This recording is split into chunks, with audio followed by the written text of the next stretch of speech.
Good morning. Jay Schwarb with Sweet Freedom Farms, and this morning we'd like to show you an opportunity to go over our beehive setup. We've been harvesting honey for about well, I think it's been about 6 months. We started around March, and now we are in September, and so we wanted to go through where we are currently, and we believe we have about 2 or 3 honey storage containers that are ready to harvest today. So I'll just show you a little bit about the beehives. They're a little bit active already this morning. It's about it's going close to 9 a.m. and they've already started picking up their activity. So I'll probably suit up because I've never done this before, and get suited up just to make sure I don't get bit while I'm doing this. But first I wanted to show you a little bit of our setup. This setup has an extractor built into it.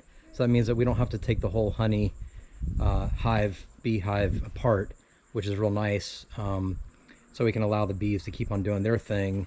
And on the back side over here where you see all the jars is where we're going to do our extraction. Just to give you a breakdown of the way I designed the extractor is that I went and got a vinyl tube from the local hardware store, and then I took a milk jug and cut it in half and put the tube through the milk jug, and that way it'll hopefully keep bees from getting inside the honey jars as we collect the honey. There's an expeller wrench that I don't show here currently, and when I get suited up I'll show you. You crank the you basically crank the ratchet, and it slowly opens up the honeycomb so that we can harvest the honey. As you see here, they have quite a beard already. It's by middle of afternoon. It's usually up the side and on all the way up this side, and on the front it's almost completely covered as the bees are relaxing and getting some fresh air in between their hard work. So let me pause, and then we'll come back and I'll get suited up, and then we'll start the extraction process. All right, so here we are, and got my suit on, all ready to start doing the harvesting. Hopefully I don't get bit, so wish me luck here. First we're going to go and open this up, and I wanted to show you a nice little side shot of all the bees. That's what's nice about this particular type of beehive, is that you can see all the bees in there very diligently putting the honey and then putting the wax caps. So usually they work from the inside out, so we think that this beehive is probably about 3/4 of the way complete, maybe a little bit more.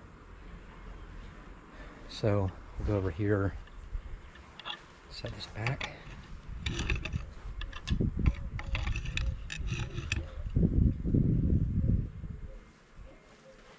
We'll open up the back here, get the extractor ready.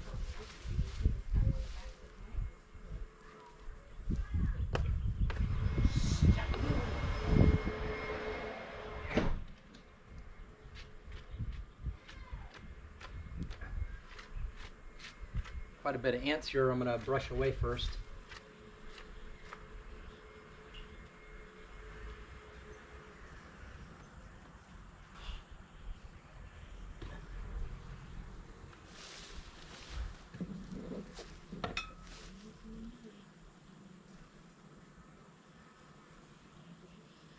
You can hear quite a bit of bee activity now.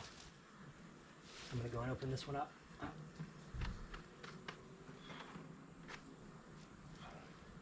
Jay, you need the tube? Huh? I got it right here. Okay. I do need a wrench or something, though. It looks like maybe.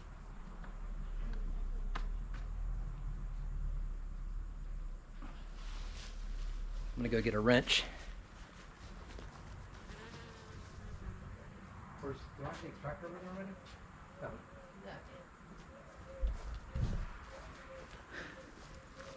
So this is the extractor that I was telling you guys about earlier. This is what goes in there and cranks open the little slots.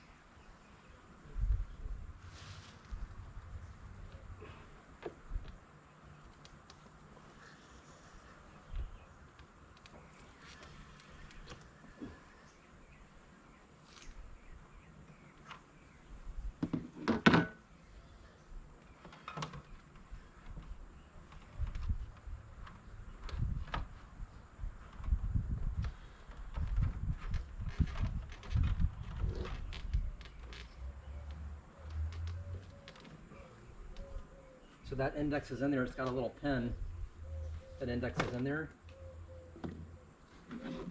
And then this, we open up the top piece.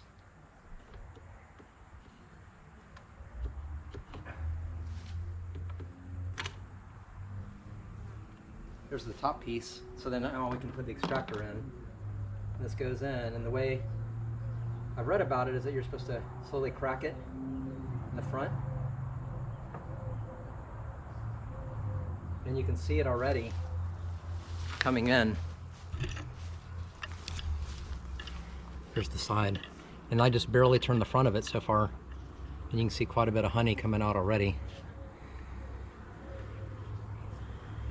So we may have to, up there it goes, it's sliding down. And a couple of seconds later we'll see it going into the jar. Can you see it going in the bottom? I see it slowly coming around. So it's about half. This pedestal that we built is a 4x4 structure. This is before the price of wood skyrocketed 3 times more, but I built this out of a simple 4x4, pressure treated, and I put a little bit of a backward slant on the whole house. And that way it's already ready to be extracted. So I put a tilt on the front where the bees are coming in over here, so that when we go to harvest the back, we can automatically get an extraction without having to elevate it. Sometimes people lay the beehive flat and then they have to elevate it before they go to do the extraction. So far I'm real happy with what I'm seeing. Not real happy about the ants being there, but I'll go shoo them away. Can you get a good look at that? Let me see if I can get this a little bit closer. I'm having to do this all by myself because nobody wants to get close to the bees. Don't blame them.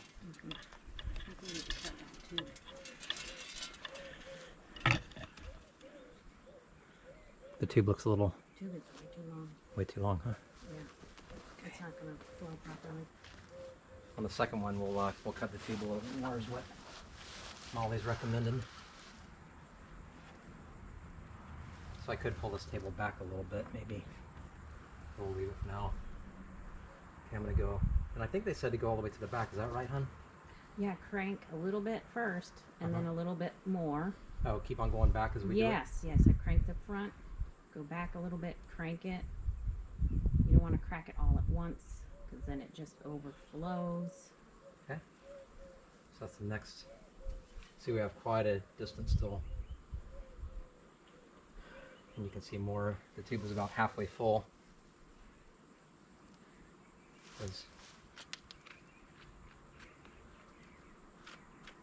Hey, there's a brush over there on the table.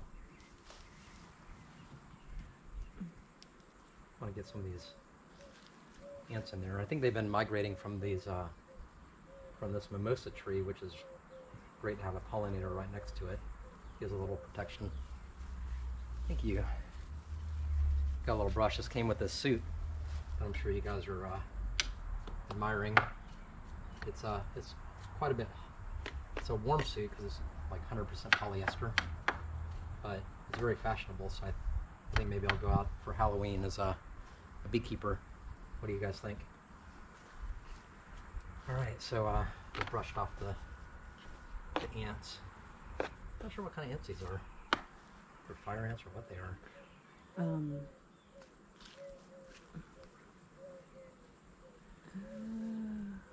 It was interesting. There was a lot of bees up in here when I first opened this, and now they're kind of going backwards. Now, what's great about this expressor that's built in is that the bees, they've already capped it, and so they're already off doing something else. You'll see, if I were to give you a close-up here, you'll notice what happens when you crack these open is the bees immediately start going into recovery mode. So they see that there's a problem, they think that there's probably something wrong with the beehive, so they immediately go to cleanup work, which is just amazing part of nature, that the bees are just such clean and tidy animals that they immediately start going in to recover the honey and to protect the nest. So that's pretty cool. when I'm done with this tube, I'll leave the tubes out once we drain as much as we can, and then we'll leave it for the bees to go and clean all out. So when we're done, shouldn't have a whole lot of cleanup, and they'll be able to recover the honey and keep less work for us to do. So in general, with permaculture, the idea is to allow the animals and the design of your farm to do the majority of your work for you. So the concept is the more work you're doing, the less efficient your design is. So same thing here is you want your animals to do the work for you. So the idea is put compost close to your chickens or close to your other animals that can do that. It looks like I might have. It looks like an ant has gotten inside of there, unfortunately. Gotta keep those guys out of there. We might have to do a little filter when this is all done.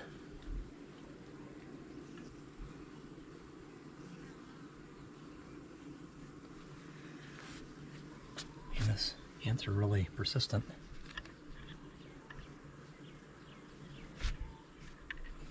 That's a real close up right here. I think that's even better.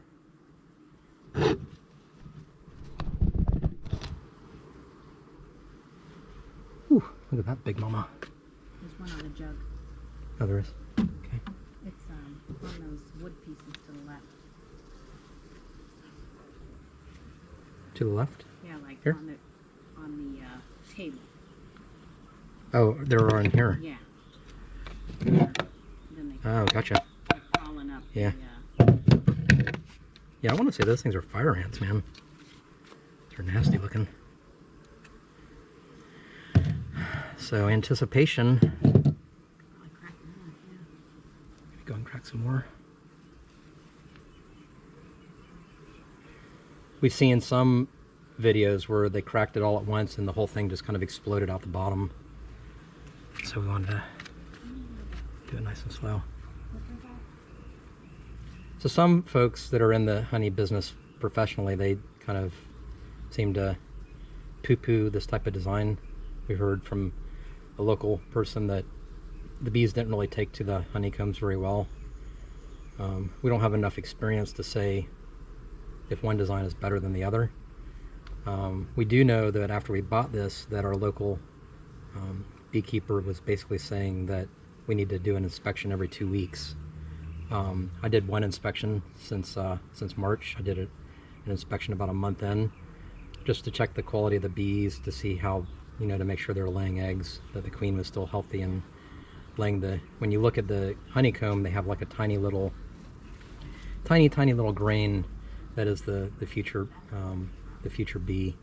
And so that's what you're looking for. You want to make sure you have plenty of those, and that basically depicts that the queen is doing well and that the beehive is flourishing. So we only did that once. I didn't feel compelled to keep opening it up. I'm sure there's some pros to why you'd want to do that, to check for insects and make sure that the bees aren't getting mites or some sort of disease, and to make sure that the colony is growing and not going the other way. But we had so many indications that the hive was just doing great that the beehive split about 3 months ago.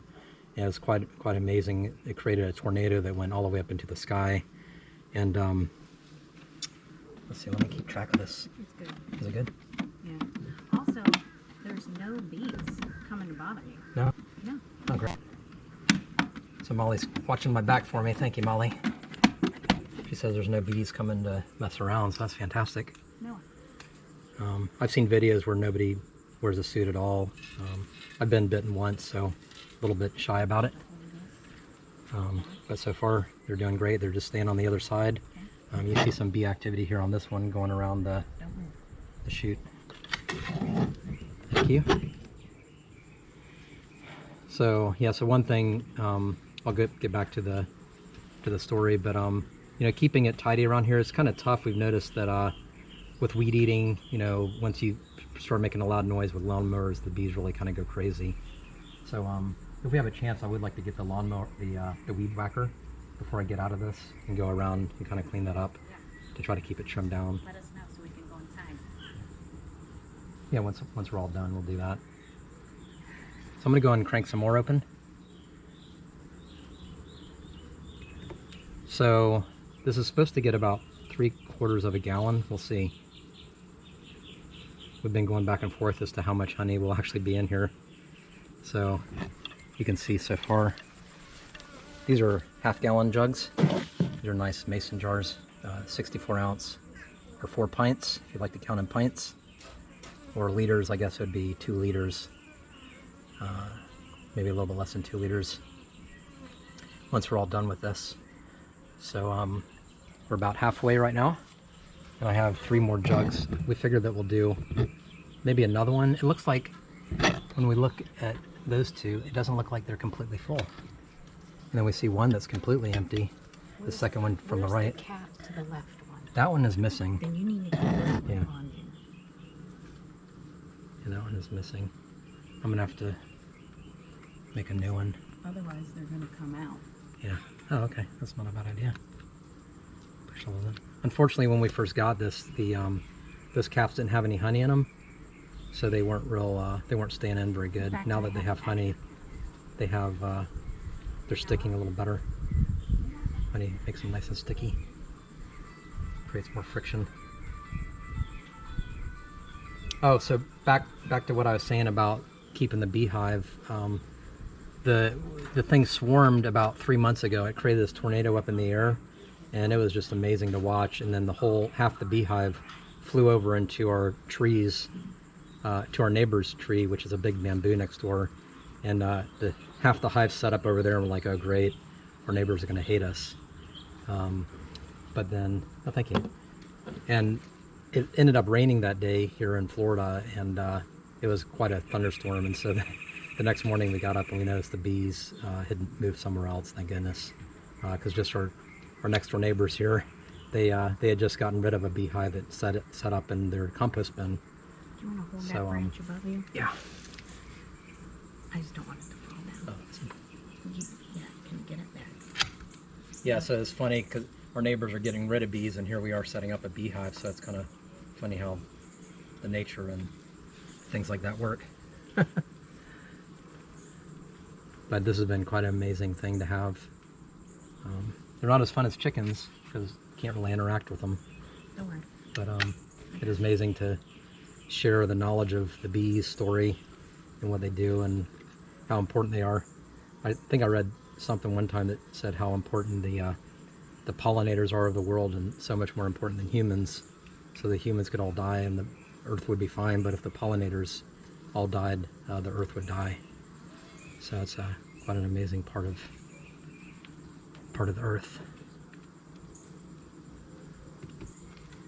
So I used to, if I'd see a bee, I'd just step on it and not think anything about it. And once you start caring for the bees and harvesting them, you find that just one single bee produces a 1/4 teaspoon of honey during their life cycle. And now when I see a bee, I wouldn't dare step on it. We rescue them from the pool, and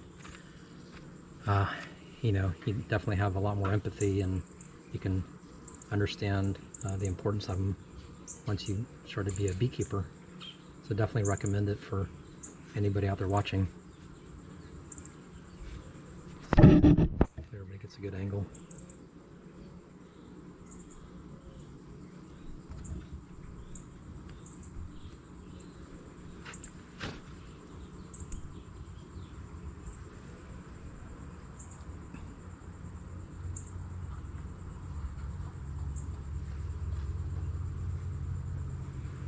And we are pretty close to halfway through. It's just amazing, none of the bees are even coming around here. Just have a little table in the back here with the honey jars on it. The honey is, it's close to being full capacity, amazingly. When you look at that tube, it's more than halfway up, so there's just a little bit of oxygen in there, about 1/3, and then 2/3 of the honey flowing through. So it's amazing, just coming right out nice and slow. And those persistent ants are still trying to find some free honey. I guess everybody loves honey, really, from bears to animals to pretty much everything. And it's amazing, the antibacterial, the immune boosters. You know, right now everybody wants to boost their immunity, so So having your own honey is just fantastic because you know what went into it, being in your backyard. We've bought some honey from the stores that's, I think that they put like a sugar tank on one side of the honey beehive, and the bees go and grab the sugar water and then convert it into honey, but it's not really honey, it's just basically a single stage process from the sugar water to the honey. Some of the big box stores sell it that way, and it's just has a little flavor, but nowhere near the nutrients. You can just tell from tasting it. And usually it's real thin too. When we first started this, we had a little bit of sugar water, and some folks online say you have to do sugar water for like 3 months, and we only did it for one jar full. And we're being in Florida, there's tons of pollinators everywhere. We have a little wetland area in the back here, so we have lots of flowers everywhere, and the bees just really seem to do really well here. Online, we're a member of the local bee club, and they produce a report as to what's pollinating. So right now the pepper trees are pollinating, and I can't remember all of them, but I know that kind of stood out to me, the pepper trees, which are an invasive species here, but when it comes to creating jelly, when it comes to creating honey, a lot of folks like the pepper tree honey that's produced from them because it's, I guess it's less sugary, so it has different constituents and maybe a little spicy or whatever.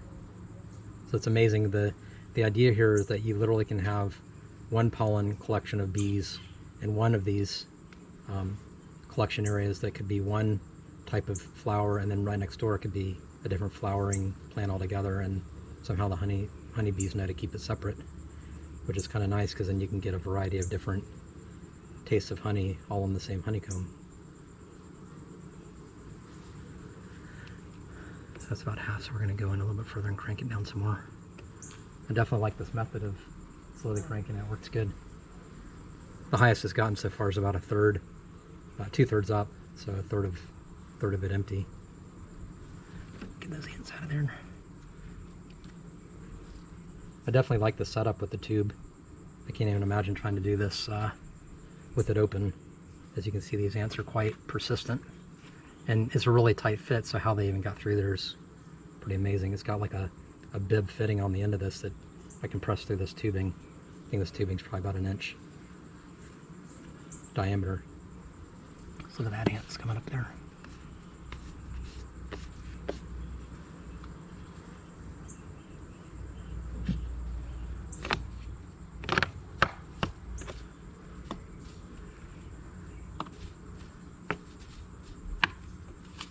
I'll have to do some reading on what to put around this to try to keep those ants out of there. I know it's a big deal.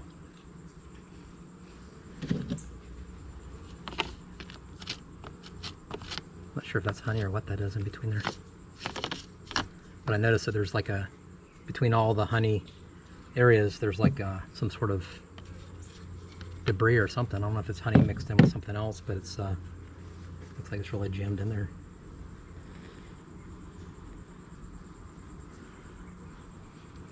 Go in there a little bit more. Just amazing, these bees haven't come out and attacked me. I thought for sure they would get wind of it and really jump all over me, but so far they're taking it in stride.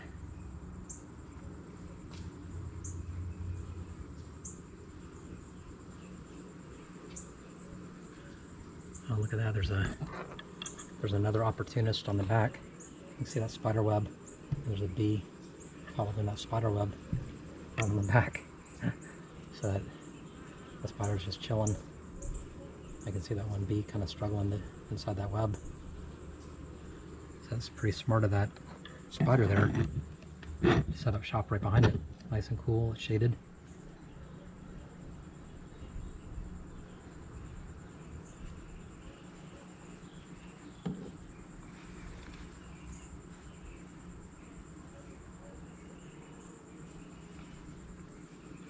So what do you think? Are we about halfway through? A little bit more than halfway? Oh, more than half. More than half. More than halfway through the comb? You got about three. About a third left? 3 pints there. Yeah. And it goes to 4. Mm-hmm.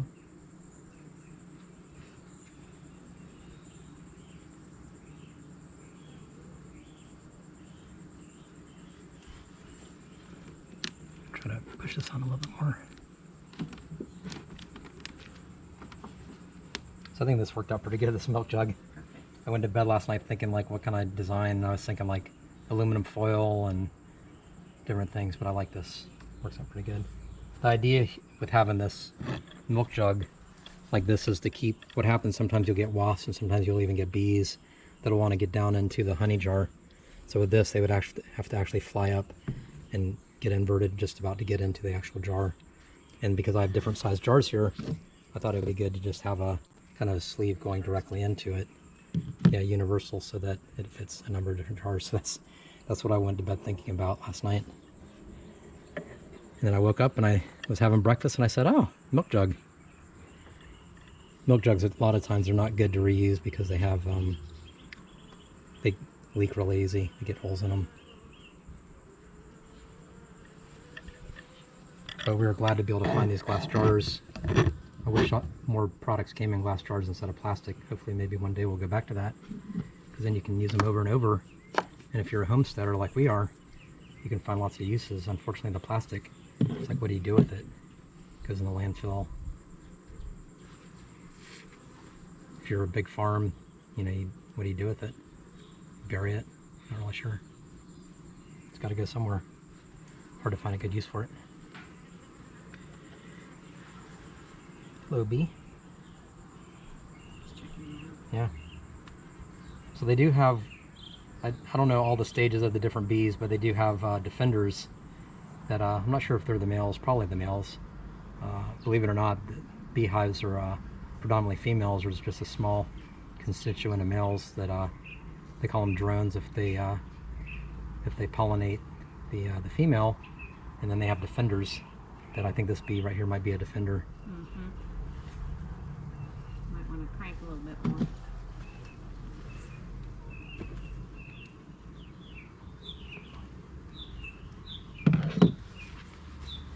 I'm just going to walk away from that one for a little bit.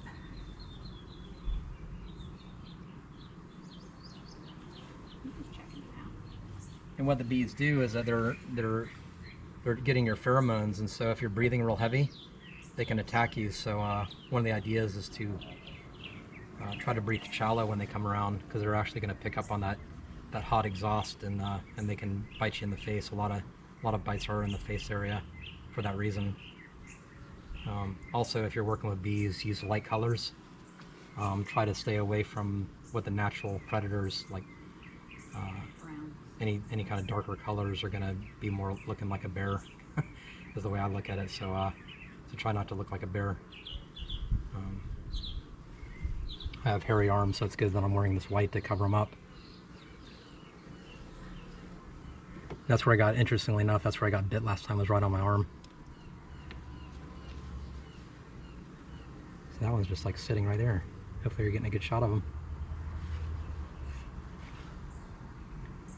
Amazing creatures, that's for sure. I think their life cycle is something like 2 to 3 weeks. Don't quote me on that. But within that time, the worker bees produce about a 1/4 teaspoon per bee. And each one has a different role. Some go and collect the nectar, then they transfer it inside the beehive, and then the ones inside will stick it into the honeycomb. Others will prepare the honeycomb, and then there's some that all they do is the wax caps. Once the comb is complete, they'll go on the wax cap to protect the comb, and then there's the cleanup crew that comes and cleans up if they have a leak like they have now with this one. So we might want to think about how we're going to transfer this, Yeah, I was thinking about how we're going to do the transfer. because there's a lot of honey on that tube down there. Yeah, I think what I'm going to do is not crack any more open until we get it transferred over.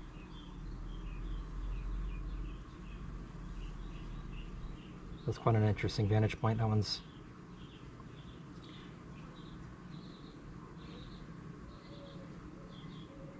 really checking me out there.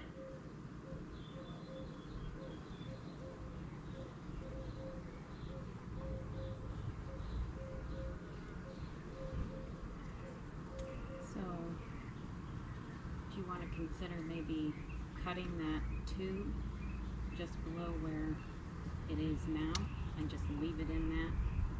We'll take it out as you transfer to another one. Yeah, it's probably not a bad idea if you want to grab me a knife or scissors, or both, just in case. I think the one on the table is worked pretty good for the milk jug anyway.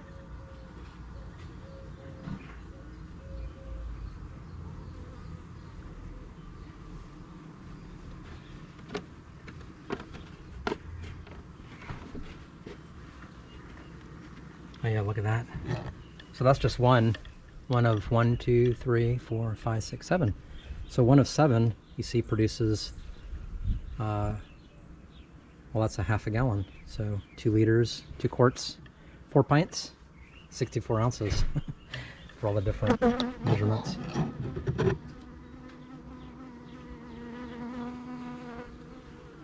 you go. Thanks. Here's the backup. Okay. You know what I mean? That way we don't have to deal with a lot of lost. Man, this bee is really being persistent here. Where is he? Right over here. He's okay. That's why you got the beekeeper suit. He's probably trying to find a good end. Yeah, that was a good one right there. Teach me a lesson. Leave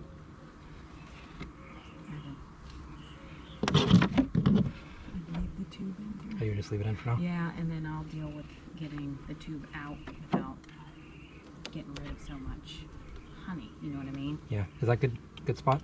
Yeah, exactly. Over there? Uh-huh. Well, that one's quite a bit shorter though, too, though.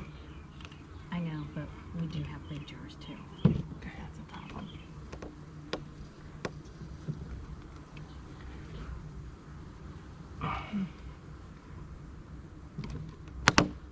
Oh man, I just broke it.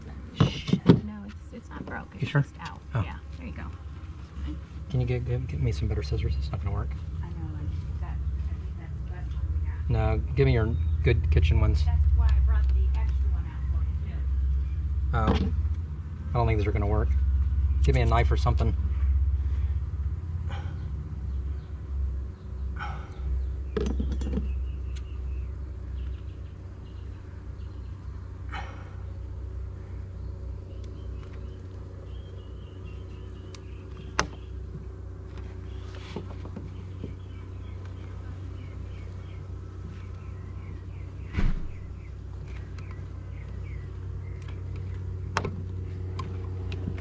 Did it work?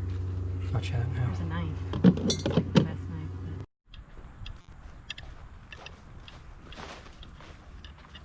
So we fast forward a little bit to the second container and to the second honey trap, and we just closed up the first one that we did, and I can see quite a bit of I don't know about quite a bit, but you can see at the bottom there's the honey is accumulating still as it comes down the honeycomb.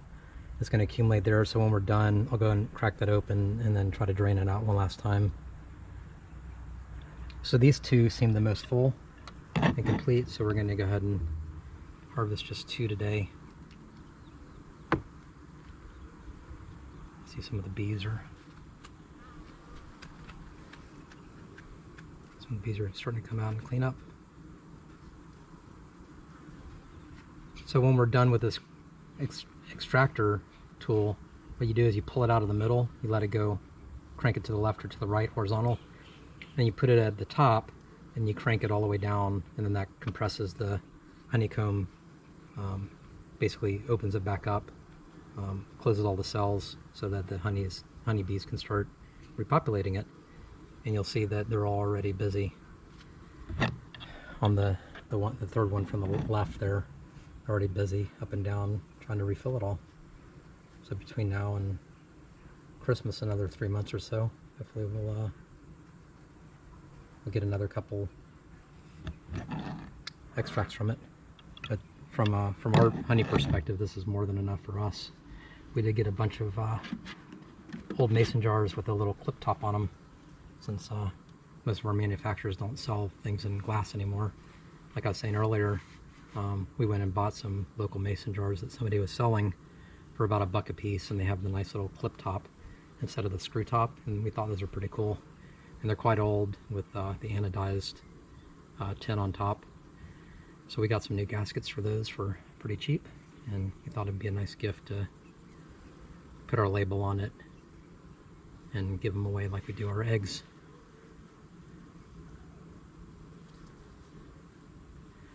And we're getting about not even half on this. I'm going to go and open it up some more. Hopefully this one was complete.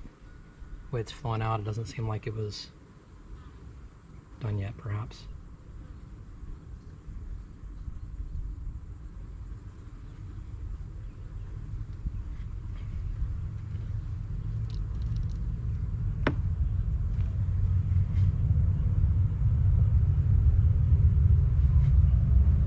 I see some more now coming out.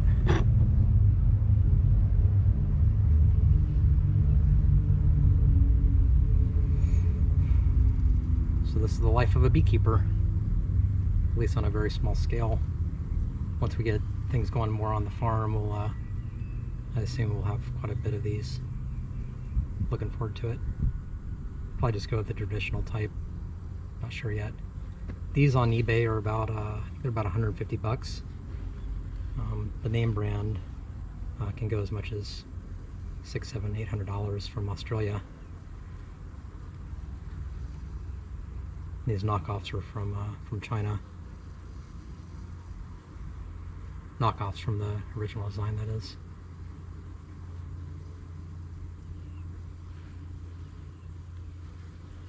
We didn't feel the difference in features was enough to justify the more expensive product. And compared to a regular beehive, this one's probably about double, I'm thinking. I think you can probably get a whole setup with the brood box and then the top super for probably less than $100. And then you can also get a second stage. A lot of the professional beekeepers, they may have 2 or 3 supers on top of the brood box. So that'd obviously be more efficient. Or you could just remove an entire box and then go and harvest that one and then put the other ones back. So as we go forward, we'll get more knowledgeable of this, and that's why we joined the local beehive bee growers group. And we're getting a little bit less than half on that flow, so I'm going to go and drink it in some more. That had quite a bit of force.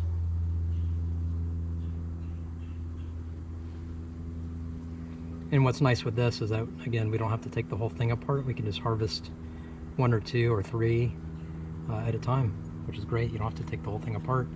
This thing would be quite heavy. If each one of these is a half a gallon, is what it turns out it to be, half a gallon almost exactly. Half a gallon is about 4 or 5 pounds. So you'd have 5 times 7, so you'd have 35 pounds worth of just the honey part, and that's not the wood and the structure, so you're probably talking 70 pounds once this is all full, just for the top part. Bottom part's probably another 30, 40 pounds, so they're 2 separate pieces. This is the brood box where the queen bee is and all the babies are made, and then this is the super where the beehive is collected. So this beehive is for the bees to be able to have energy for the queen and the colony for the babies, so they make their own food and store it. Pretty amazing process. And then obviously the humans can partake in this as well, which is a fantastic symbiotic relationship in nature. And as we were saying earlier, the pollen is so important for all the flowering trees to cross-pollinate and help nature continue on.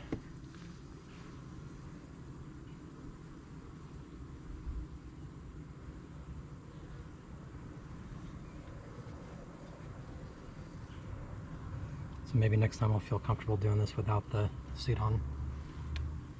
Even though it's September, it's still quite warm with the sun in my face right now. And this polyester suit is pretty toasty under here. Probably jump in the pool when we're all done.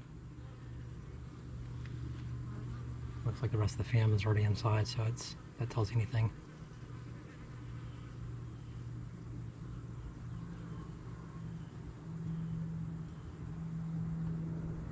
It looks like the cleanup crew is here, checking out the outside. really surprised more haven't been coming around to check it out.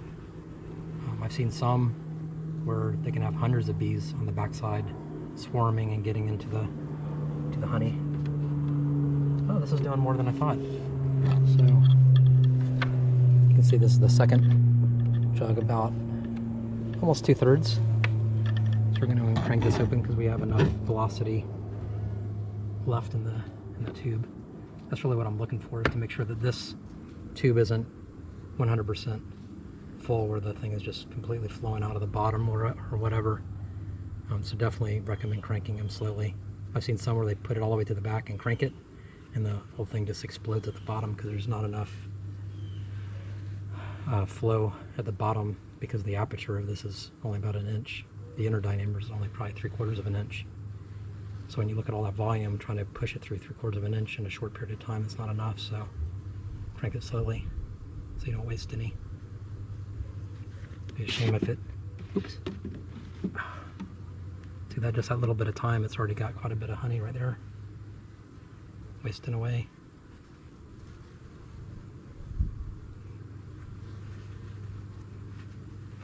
So these don't have a real good click mechanism.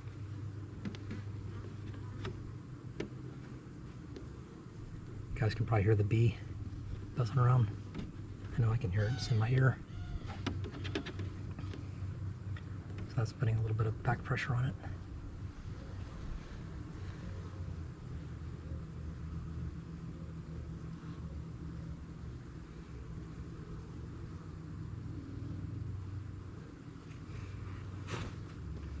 Take some regular pictures just to document this momentous occasion. This is the first time we've extracted honey from this beehive, so pretty cool occasion. So funny that Molly's already run off with one of the jars. She's not wasting any time.